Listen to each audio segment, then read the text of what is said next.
Morning, guys. Today I ask myself, how do we know who the true followers of Jesus are? For that, we need to go to Matthew, to Jesus' Sermon on the Mount. I'm going to read this over the next week. And I'm going to start at the end. And it's Matthew 7, verse 24 through 29. It's called The Two Foundations. Therefore, everyone who hears these words of mine and acts upon them may be compared to a wise man who built his house upon the rock. So who are the true followers of Jesus? The ones that hear his words and align their actions with them. Just because someone says they believe in Jesus doesn't mean they actually do.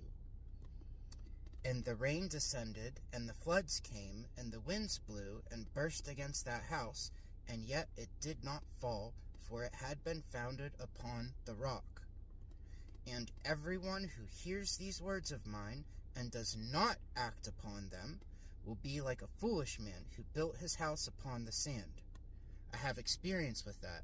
I haven't been following to the letter what Jesus told me to do.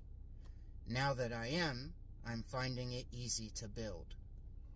And God is bringing a much better quality of people into my life now that I'm listening to Him. With my actions.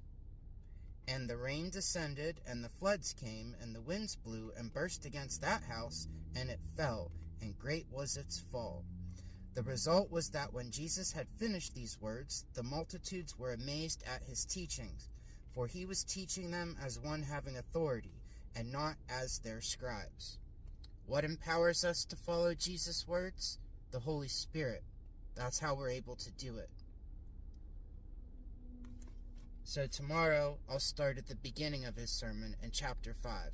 This is how we know who's following Jesus and who isn't. Not by what they say, but by what they do. Love you guys.